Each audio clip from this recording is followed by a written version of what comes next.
Well, I think you've heard by now that the talk is about a pathway to awakening. So the first question that springs to your mind, why would I want to do that? I like walking around in a fog. Perhaps, just perhaps, you've noticed that the world is not a very happy place.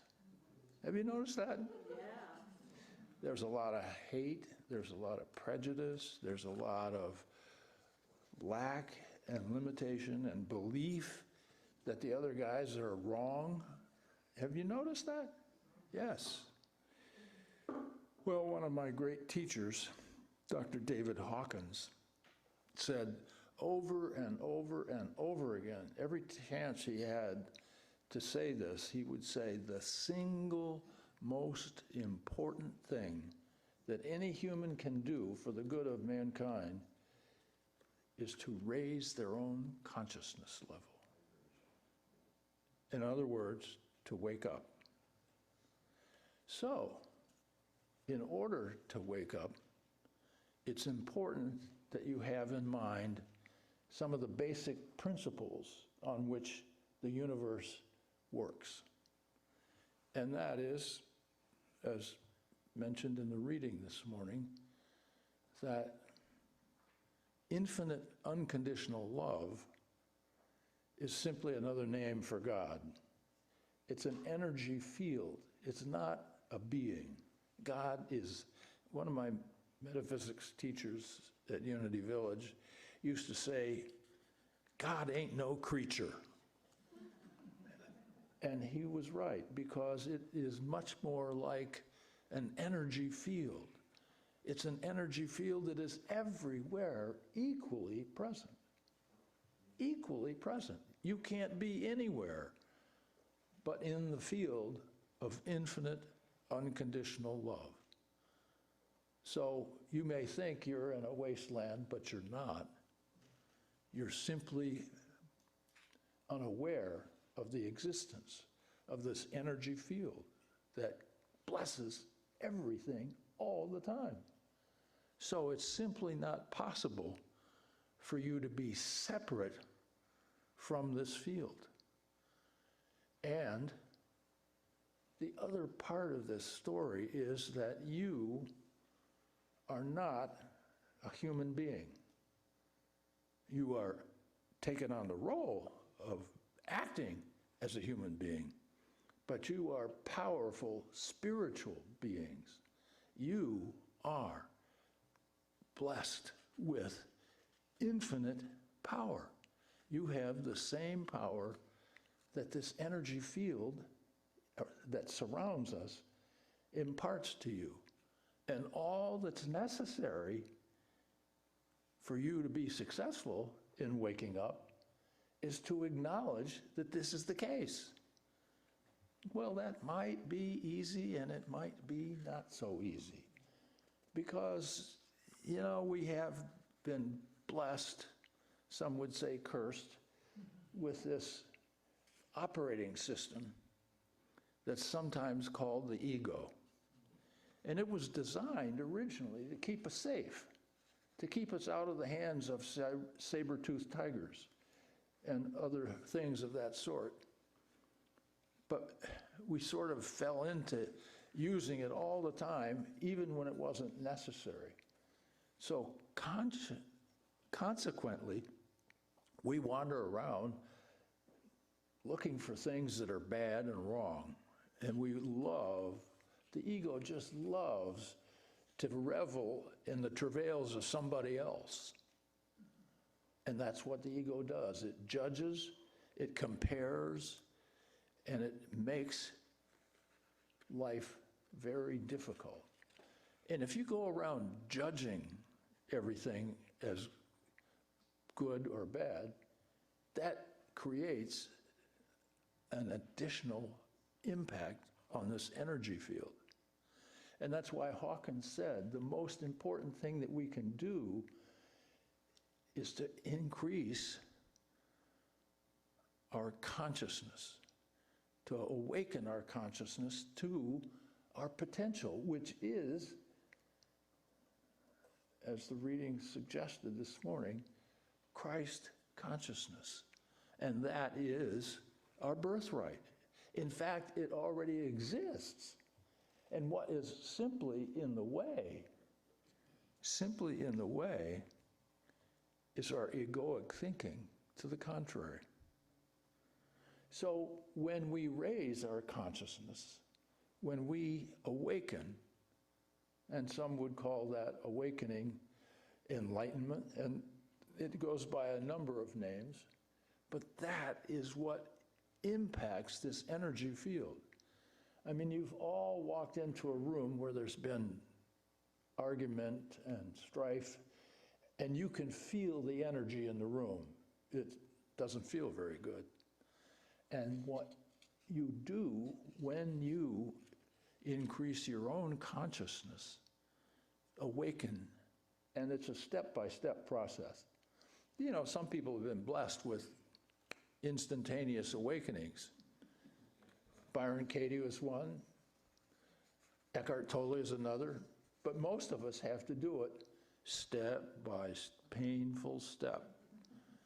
So, for those of us who haven't been instantly awakened, here's what I suggest. What I suggest is that you spend some time every day meditating. Because when you are in a deep meditation, the chatterbox in your mind, in your brain, quiets down for a little while. And that's what we really are up to, is lessening the impact of this operating system that has run amok. So we really have to, one thought at a time, disable this operating system and convince ourselves that what we think simply isn't true. And if you think that you lack something, that's not true. As we heard this morning, we are children of a fabulously wealthy, infinitely loving Creator. There's enough energy in all of the universe to take care of every conceivable need. What gets in the way is our belief to the contrary. We believe in lack. We believe in limitation. We believe in, we got to scuffle and get ours before somebody steals it from us. That's the way that ego thinks. And what we have to do is, whenever you have this feeling in your solar plexus of discomfort, you are in tune then with a negative thought. And you have to then inquire. You have to do the work. Jesus, Eckhart Tolle, nobody is going to wave their magic wand and enlighten you. It's something that you have to do for yourself. I wish I could tell you the opposite, you know. And some people do that. Some people say, follow me, I've got the answers. But I'm telling you, I don't have the answers. I have suggestions on how you can find your answer. And that is really the point of this whole thing, is that we really need to inquire into the thinking that causes us to judge somebody, to find fault, to say, I never win anything.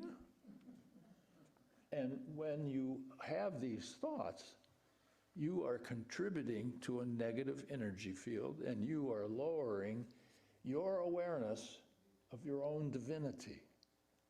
And that is what is the issue, is that you are a divine creation. And we just don't act like it. We just find it impossible to do that because we have been brainwashed.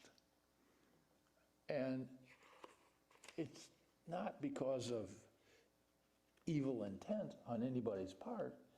It's just because of unawareness.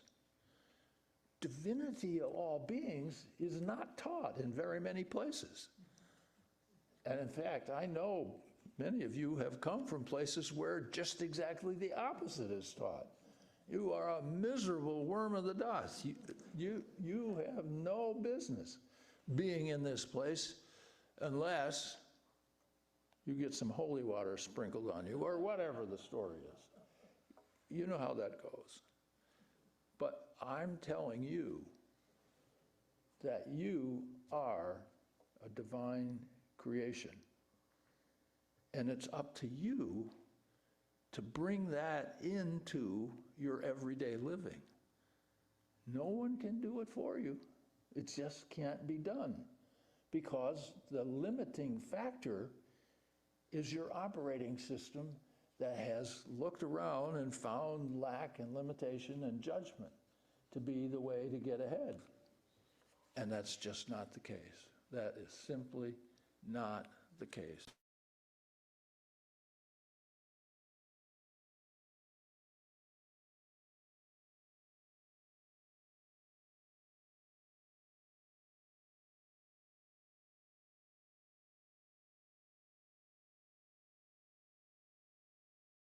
The thinking that stands behind your discomfort and your feelings of upset.